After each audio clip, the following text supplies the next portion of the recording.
мындан 15 жыл мурда, 20 жыл мурда өлкөбүздөгү диний акыбал кандай эле, азыр кандай болуп турат, баарыбыз көрүп билип турабыз. Бирок ошондой болсо дагы динибиз өркүндөп өскөн сайын, илим алгандар көбөйгөн сайын, ар кайсы жерден ар ким илим алып келип, ар кайсы жерден билим алып окуп, учурда жааматташып, бөлүнүп жарылгандар да болуп жатат.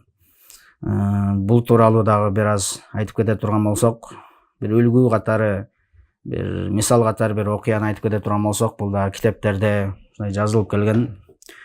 Көзү көрбөгөн сокур адамдарды чогултуп, ошолорго бир пилди алып келип, пилди кармап көргүлөчү. Могу пил кандай нерсе экен, кандай макулук экен десе, бирөө келип пилдин баягы узун мурдун кармап, пил деген узун болот экен. Экинчиси келип баягы пилдин кулагын кармап, пил бул жалпак болот турбайбы? Бирөө келип пилдин бутун кучактап, пил аябай семиз болот экен дейт.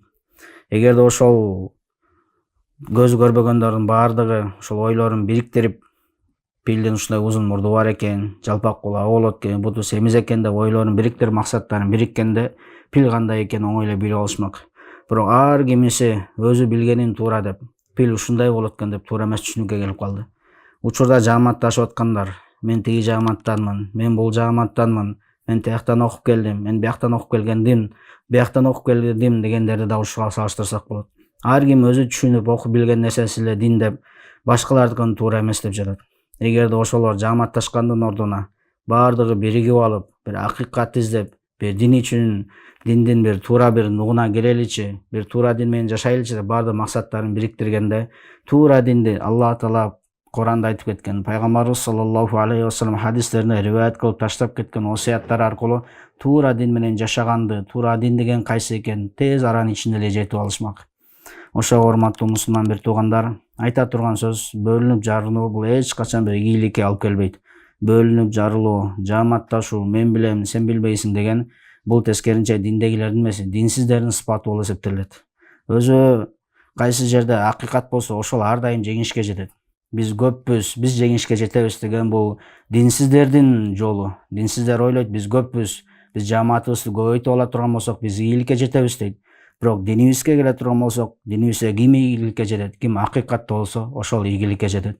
Эми акыйкатка келиш үчүн, акыйкатты табыш үчүн мусулмандардын башы биригиш керек.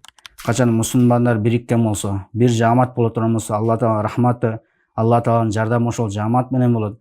Пайгамбарыбыз саллаллаху алейхи вассаламдын хадистеринин көп жерлеринде ынтымак биримдикке үндөгөн. Алла Таала да Куранда бөлүнүп жарылуучулуктун кандай зыяны бар экенин, анын бүт бар нерсесин айтып кеткен. Ошондуктан мусулман бир туугандар, кадырлуу мекендештерим, сиздерге кайрылып жатабыз. Бөлүнүп жарылуудан сактаналы. Өзүбүз түшүнгөн, өзүбүз билген нерсени гана дин дебейлик. Ар кимибиз билген нерсебизди, окуган нерсебизди бириктирип, бир дин үчүн бир аракет кылып кое турган болсок, акыйкатты тез эле таап алабыз. Ошондуктан мусулман бир туугандарым, биз бөлүнүп жарылбайлык. Алла Тааланын китебине, пайгамбар саллаллаху алейхи вассалам сүннөтүнө келелик. Иншалла мына ушул пайгамбар саллаллаху алейхи вассалам сүннөтү, Алланын китеби сиз менен бизди бул дүйнөдө дагы, ахиретте дагы бактылуу кылат. Бул дүйнөдө да бактылуу жашоо өткөзөбүз, ахиретте дагы түбөлүктүү бактылуу жайларда болобуз. Пайгамбар саллаллаху алейхи вассалам хадистеринин биринде айткан, мусулмандын иши өтө таң калыштуу дейт.